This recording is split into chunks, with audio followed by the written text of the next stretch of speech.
Good morning, students. In the last class we have discussed about some properties of circles. So we will continue with the topic and then we do some problems in circles. So in the last class I have completed about 12 important points about circles. Now the 13th one, alternate segment theorem.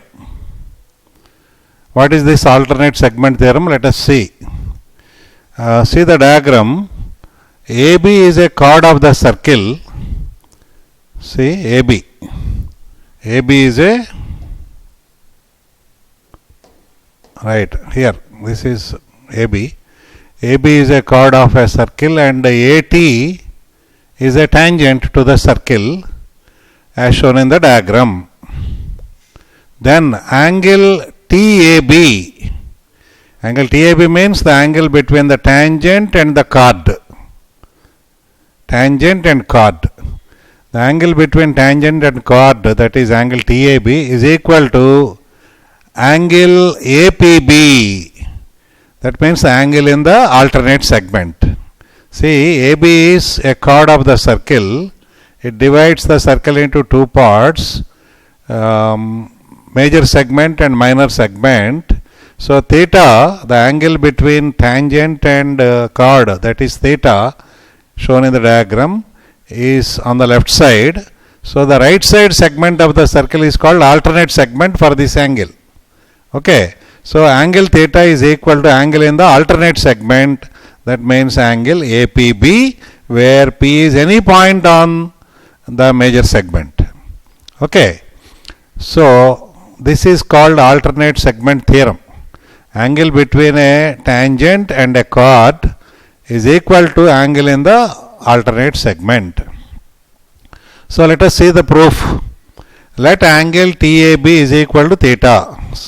I have already shown in the diagram here. Angle TAB is equal to theta. And let O be the center of the circle. Draw the diameter AOC. Through A, I have drawn the diameter AOC. C is the other end of the diameter. I have joined CB also. CB also. So what is this angle ABC? This is 90 degrees, is it not? Because AC is diameter, angle ABC, angle in a semicircle, is 90 degrees. Okay. And also this angle is given to be theta, is it not? We are imagining that this angle is theta, and you know that the angle between radius and tangent is 90 degrees. That means this angle is 90 degrees because AC is diameter and tangent 90 degrees. Out of that, here it is 90 degree theta. Therefore, what must be this angle? 90 minus theta. Now in the triangle ABC, if you see the angles, here the angle is 90 degrees, here the angle BAC is 90 minus theta, therefore this angle must be theta.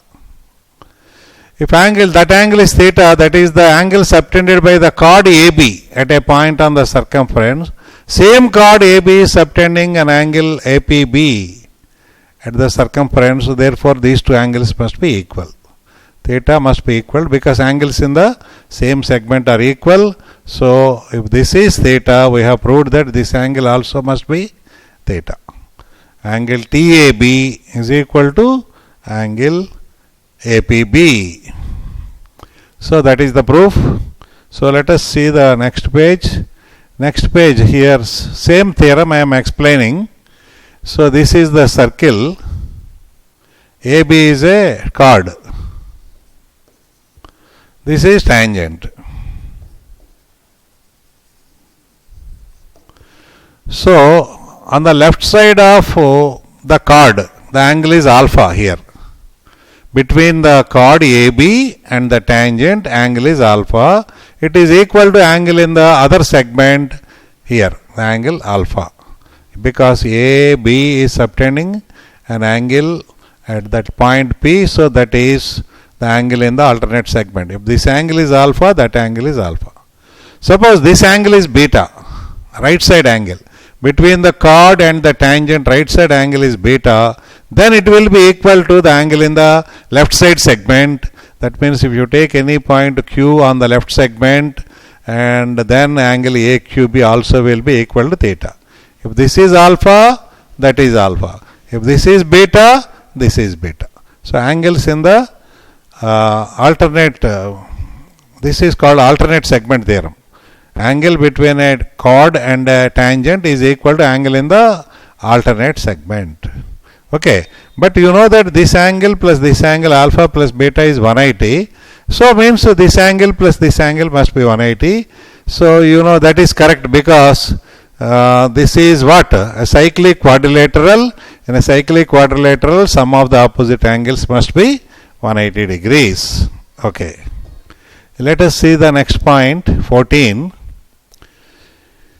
P is a point outside a circle. See the diagram. P is a point outside a circle. PAB is a secant intersecting the circle at 2 points, distinct points A and B, and PT is a tangent. So through this point P, I have drawn a line intersecting the circle at A and B. And through the same point P, I have drawn a tangent touching the circle at T. Okay. Then PA into PB. PA into PB is equal to PT square. PA into PB is equal to PT square. So this is an important theorem. So to prove this, first join AT and join BT also. Now here the two triangles PTA and PBT are similar. How? Let us prove it. PTA is where? This small triangle. PTA is small triangle. PBT is big triangle. In the diagram you can see. PTA is small triangle. PBT is big triangle. In these two triangles, angle P is same. Common. Angle P is same. Common angle. That is what I have written. Common angle. Okay. Next. This angle in smaller triangle, double line, is equal to that angle according to alternate segment theorem. Because this angle is what? Angle between the chord AT and the tangent, it must be equal to angle in the alternate segment. Okay. So, according to alternate segment theorem, this angle and that angle are equal. So, this is angle in the small triangle. That is angle in the big triangle. This angle is common for both of them. Therefore, the remaining angles will be equal. What is the remaining angle in the small triangle? Let us put 3 lines, this one. What is the remaining angle in the big triangle? 1 line, 2 line. Okay. What about the third angle? Here. This is the third angle. Big triangle. So, these two triangles are similar because 3 angles equal to 3 angles. Now, therefore, according to theorems of similar triangles, PA by PT. PA is what? PA is a side of the small triangle opposite to double line angle. PA. What is the side opposite to double line angle in big triangle? Double line angle is here. Side is PT, opposite side is PT. So, PA by PT is equal to, in small triangle, PT. This is PT in small triangle. PT is what? Opposite to 3 lines angle in small triangle, PT. Then by, what is the angle in the big triangle opposite to the 3 lines? So, opposite to, these are 3 lines, opposite to that in the big triangle it is PB. So, divided by PB. So, if you cross multiply, PA into PB is equal to PT square. So, just using similar triangles, we have proved that PA into PB is equal to PT square. Suppose, see the notes, note here, important note I have written. Suppose if we draw another secant PCD.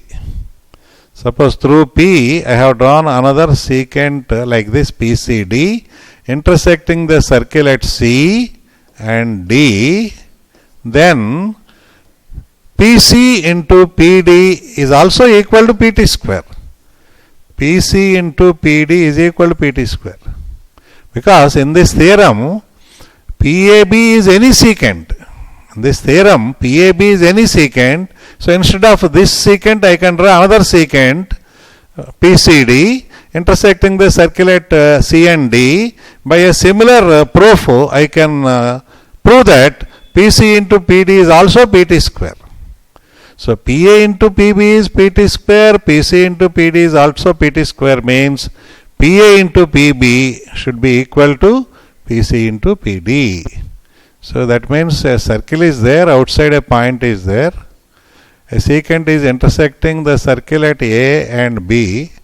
Another secant is intersecting the circle at C and D. Whatever may be those secants, PA into PB will be equal to PC into PD. Both of them will be equal to PT square, where PT is the tangent to the circle from P. Okay. So let us see the next point. Common tangents. Suppose two circles are there. A line which touches both of them is called a common tangent of the two circles.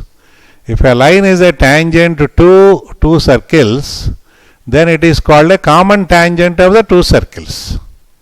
So in common tangents there are two types. Number one, direct common tangent. Direct common tangent. So what is meant by direct common tangent? What is the number two? Second one, indirect common tangent or transverse common tangent. There are two types of common tangents, direct common tangent and transverse common tangent. What is a direct common tangent? Please read here. If the two circles lie on the same side of the tangent, then the tangent is called a direct common tangent. For example, in this figure you see, two circles are there. This line, green line, is a common tangent touching both of them. It is touching the smaller circle here, bigger circle here. So it is a common tangent. The two circles are lying on the same side of the line. Both are above the line only, is it not? So then such a tangent is called direct common tangent. Next, transverse common tangent or indirect common tangent. If the two circles lie on the opposite sides of the tangent, then it is called an indirect transverse common tangent. See this diagram. This green line is a tangent to both the circles. It is touching the smaller circle at this point, bigger circle at this point. So one circle is lying above the line, other circle is lying below the line. So they are lying on opposite sides of the line. So then this tangent is called a transverse common tangent of the two circles, or an indirect common tangent of the two circles. Understood?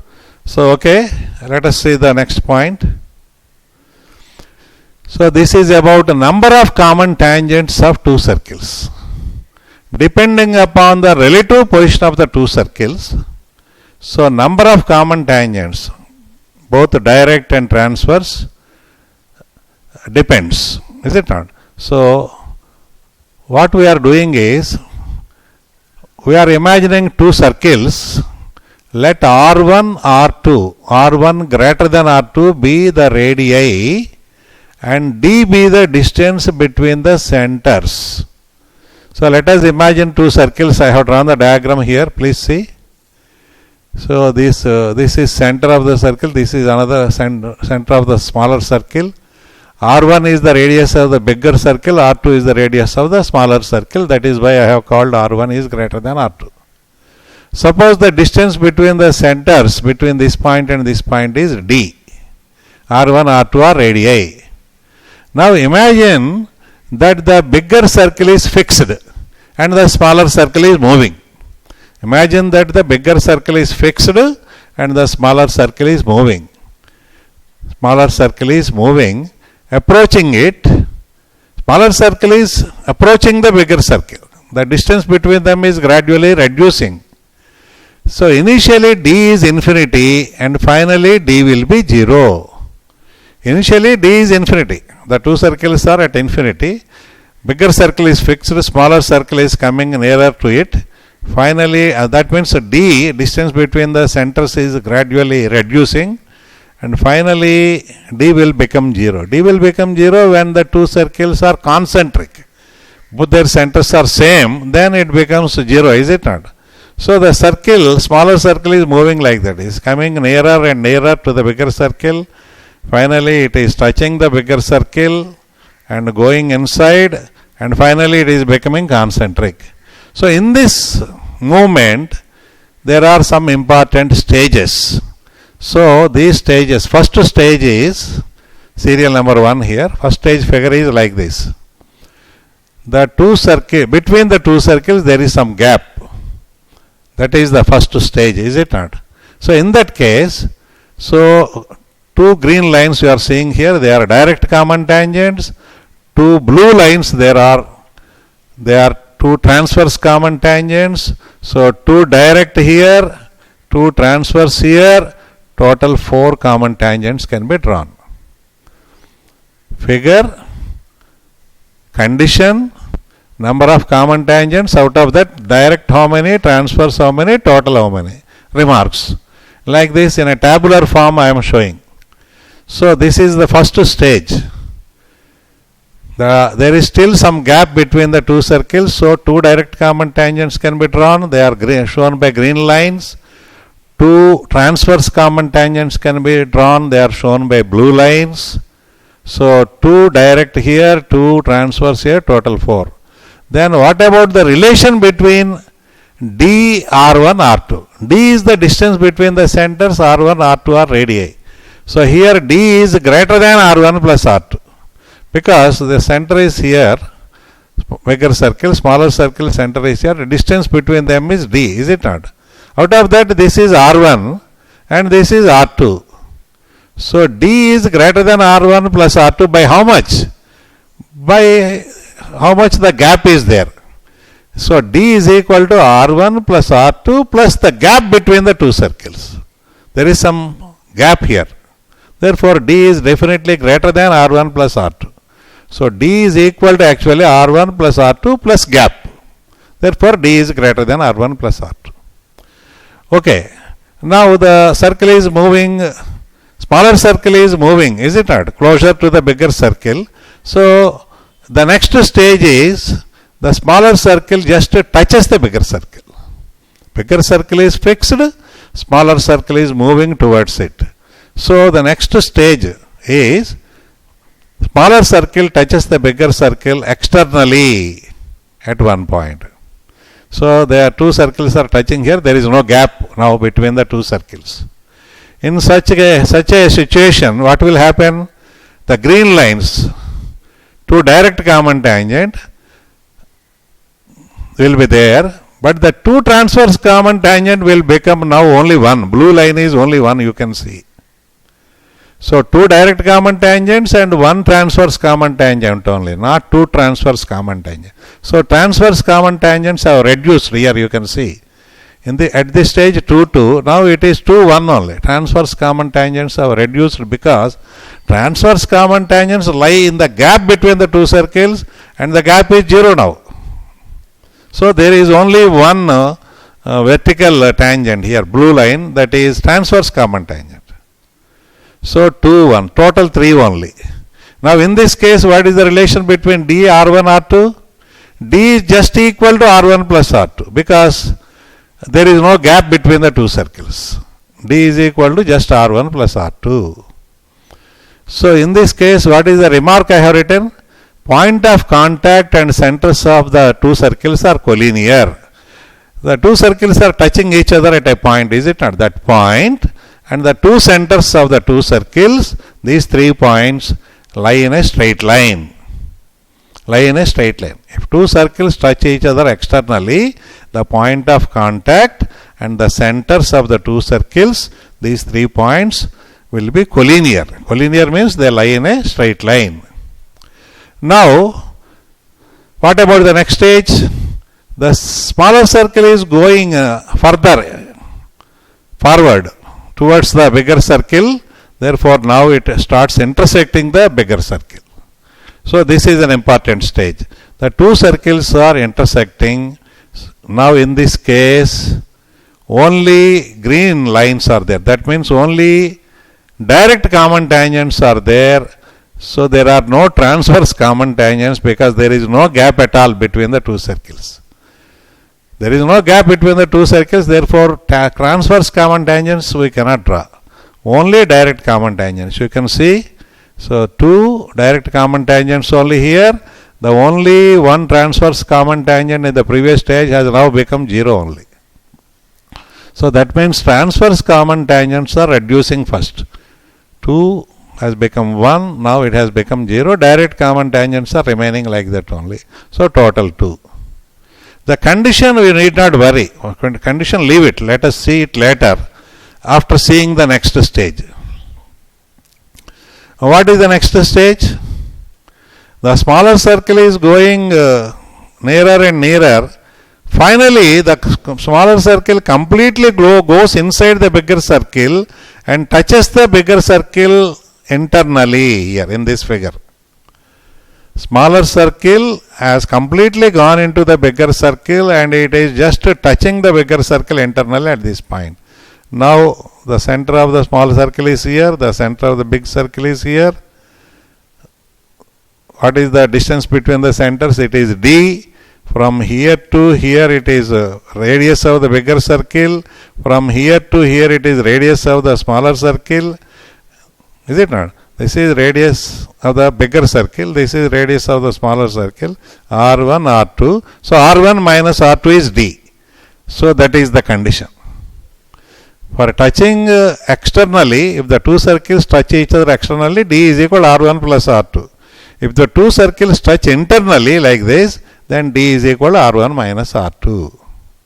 In this case, only this green line, only one tangent. It is direct or transverse? Direct only, because the two circles are lying on the same side.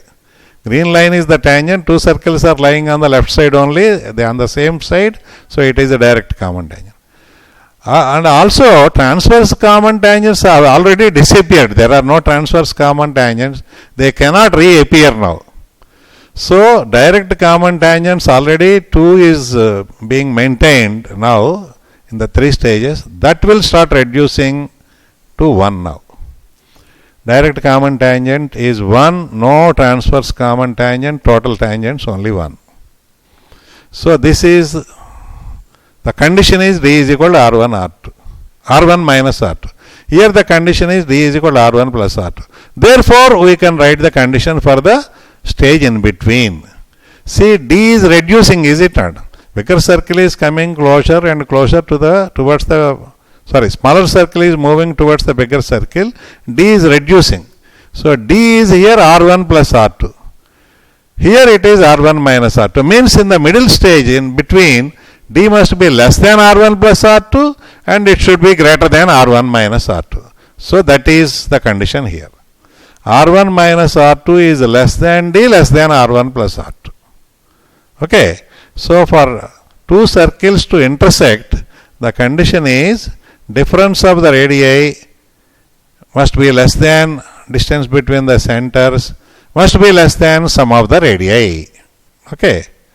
Right. So here also I have written a remark. What is the remark? If the two circles are touching each other internally, then point of contact and the centers are collinear. The centers of the two circles and the point of contact of the two circles where the two circles touch each other, there are 3 points lie in a straight line. Now what is the last stage? The smaller circle has completely gone inside the bigger circle. The smaller circle, this is the last stage. The smaller circle has gone completely inside the bigger circle. Now no tangents can be drawn to the two, no common tangents can be drawn to the two circles. So direct common tangents 0, transverse common tangents 0, total tangents 0. And what about the condition? D is gradually reducing, is it not? Starting from infinity, it is reducing. So in the previous stage, d is R1 minus R2. Now d will be less than R1 minus R2. D will be less than R1 minus R2 means the smaller circle is completely inside the bigger circle. So no tangents can be drawn to the two circles. These are the important stages. we can compare it with the formation of eclipse, lunar eclipse. So the bigger circle is what? The disk of the sun. The smaller circle is the disk of the moon. So moon is moving, and moon when it just touches, then what we say is the eclipse starts. Eclipse is starting just now, and this is the third stage is a partial eclipse, and here complete eclipse begins now. Complete eclipse begins because the moon has completely gone inside the sun's disks. Is it not? So the complete eclipse begins, the complete eclipse is continuing, and when the smaller circle comes out here, then the eclipse starts ending. Okay, that is the end of the eclipse. Okay, let us see the next point. So we have discussed all the points. Now we have to do problems only. So let us start with example number 1. PQ is a chord of length 8 centimeters. See the diagram. PQ is a chord of length 8 centimeters of a circle of radius 5 centimeters. Circle's radius is 5 centimeter. Chord is of length 8 centimeters. What is the length of the maximum chord for this circle? Maximum length of the chord. Diameter, is it? Diameter is the maximum chord. So radius is 5, so diameter will be 10. So the maximum length of any chord of this circle is 10 centimeters only. But here a chord PQ is only 8 centimeters. That is possible because it is less than 10. So chord of 8 centimeters length is possible. Okay. So PQ is a chord of length 8 centimeters and the circle's radius is 5 centimeter. Now the tangents at P and Q, see the diagram, tangents at P and Q are intersecting at T, then find the length of TP. This length we want. It is the length of the tangent drawn from T to the circle. See, PQ is a chord. This is P, this is Q. PQ is a chord of length 8 centimeters. At P and Q, I have drawn tangents. They are intersecting at T. What is the length of TP? Okay. So join PQ, join OT, join PQ, join OT, join OP and OQ also. Okay. Suppose we know that this chord PQ and OT, they will be perpendicular to each other. Is it not? That already we know. OT, line joining O and T, and the chord PQ will be perpendicular. And not only that, if this point is R, if OT and PQ are intersecting at R, then R will be midpoint of PQ also. And PQ's length is given to be 8 centimeters, so this will be 4 above and 4 below. PR is 4 and RQ is 4. And angle is 90 degrees. Now start with this angle. Suppose this angle is theta. This is 90. In the triangle ORP, this angle will be 90 minus theta. So in the triangle ORP, angles are theta, 90, 90 minus theta. Then what about this angle here? OP is radius of the circle, PT is tangent. You know that the angle between radius and tangent is 90 degrees. Out of that, this angle is 90 minus theta. Therefore, this remaining angle must be theta, so that their sum is 90. So this side angle theta, and this is 90 degrees.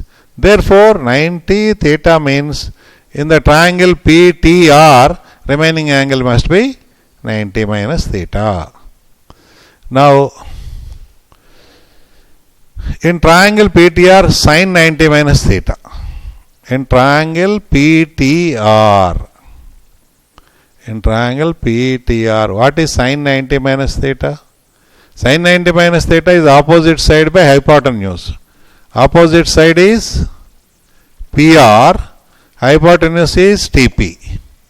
PR by TP. PR by TP. But PR is 4.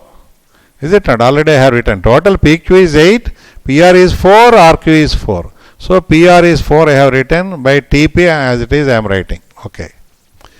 Now from the triangle OPR. Triangle OPR. This small triangle. There also in the triangle also 90 minus theta is there.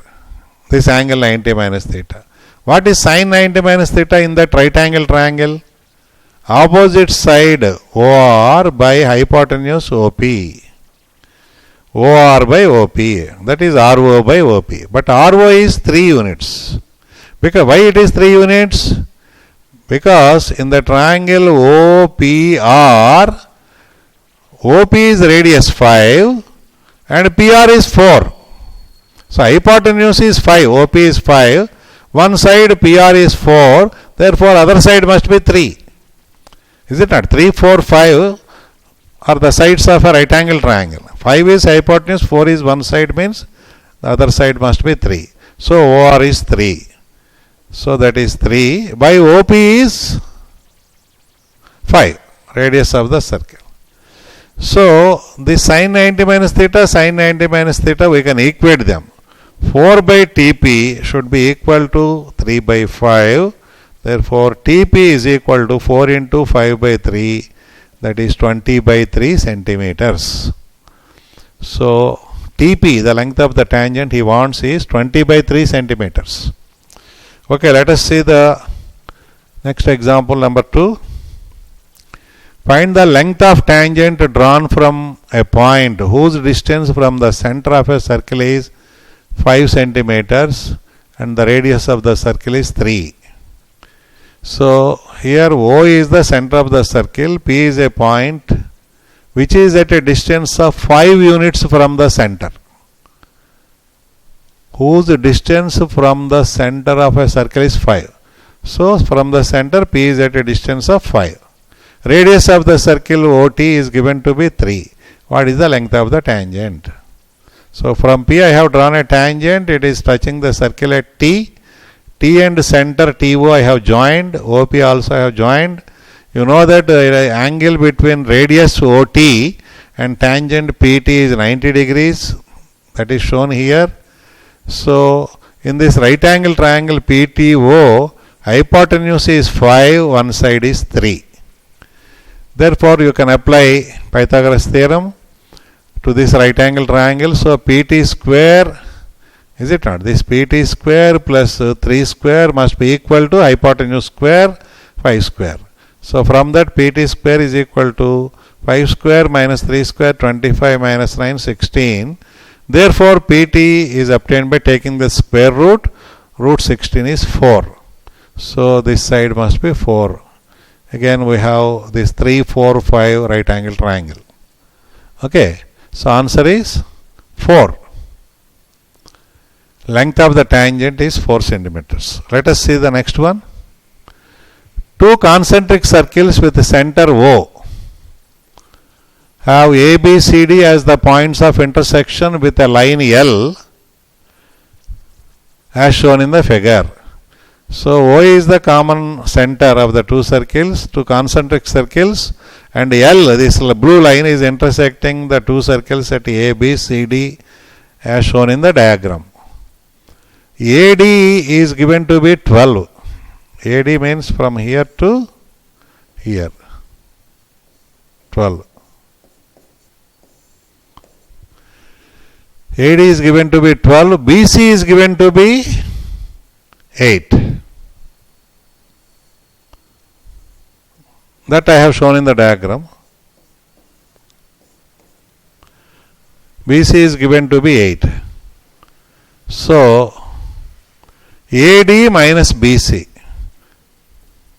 This total distance minus this distance will give you this plus this, is it not? So 12 minus 8, that is 4. This is 12, this is 8. Subtract, you will get this plus that. So 12 minus 8, 4 is nothing but this plus that means AB plus CD. So AB plus CD is 4 centimeters. 12 minus 8, 4 centimeters. But by symmetry of the figure is symmetrical. So AB and CD must be equal. AB plus CD, their sum is 4, but AB and CD must be equal. Therefore, each must be equal to 2 centimeters only. So this is just by symmetry only. Therefore, AB is 2 centimeters, CD is 2 centimeters. Okay, these two we have found. What about AC? BC already in the question itself it is given 8. So AC is nothing but, see in the diagram, AC is nothing but AB plus BC, 2 plus 8, 10. Here, AB plus BC, 2 plus 8, 10. Next, BD also he wants. BD is what? BD is BC plus CD. BC plus CD. BC is 8 plus CD is 2, so it is also 10. So we have found all AB, CD, AC, BD also. Okay, let us see the next example. Example 4. This is very important, very good. Very good problem, very important. A circle touches the side BC of a triangle ABC. Please refer to the diagram. A circle touches the side BC of a triangle ABC at P. Okay. This circle is touching the side BC at P and touches AB and AC when produced. So AB and AC sides have to be produced. See, AB is produced here and AC is produced there. So after producing only it touches the sides at Q and R respectively. Here Q and there R. After producing. Okay, as shown in the figure. Then prove that, show that AQ is equal to AR is equal to half of the perimeter of the triangle. Perimeter of the triangle means sum of all the three sides of the triangle. So we have to show that AQ and AR are equal and they are equal to the semi-perimeter, we can say. Half of perimeter can be called semi-perimeter. So how do you prove this? See, first AQ is equal to AR. How? Tell me. AQ is equal to AR. Because if a circle is there, from any point outside we can draw two tangents and the length of the two tangents are equal. That is the theorem. So A is a point outside the circle. The two tangents AQ and AR are touching the circle at Q and R. Therefore AQ must be equal to AR. Okay. Next, BQ is equal to BP. BQ, see the diagram. BQ must be equal to BP because they are tangents drawn from B to the circle. Right. Next, CP is equal to CR. CR is equal to CP because there are tangents drawn from C to the circle. So these three are true because lengths of tangents drawn from an external point to a circle are equal. Now I am adding AQ plus AR. This plus this I am adding. AQ, see the diagram, AQ plus AR. AQ, can I write it as AB plus BQ? Yes. The first one AQ I am writing it as AB plus BQ. See the diagram. Next one AR. How do you write it in the diagram? AR. AC plus CR. Okay. Now in place of BQ, can I write BP here? Yes, I can write BQ and BP are equal. And in place of CR here, can I write CP? Yes, because CR and CP are equal. So in place of CR I can write CP. So that is the next step. Next, this AB and this AC I have brought forward, AB plus AC. BP plus CP I have put in the second bracket. Okay, AB plus AC, leave it. But what is BP plus CP? See the figure. BP plus CP. Is it not BC? Yes. In place of BP plus CP, I have put BC. But what is this? AB plus AC plus BC. See the diagram, AB plus AC plus B. Sum of all the three sides, it is nothing but perimeter of the triangle ABC. So AQ plus AR, we have proved that it is equal to perimeter of the triangle. But we know that AQ and AR are equal. AQ and AR are equal, their sum is perimeter. Therefore, each must be equal to half of the perimeter. Is it not? Their sum is equal to perimeter and they are equal. AQ and AR are equal means each must be equal to half of the perimeter. AQ must be equal to AR, each must be equal to half of the perimeter of the triangle. Okay, this is a very good question. Okay. Okay, students, here we will stop because it is time. So, other problems we will discuss in the next class.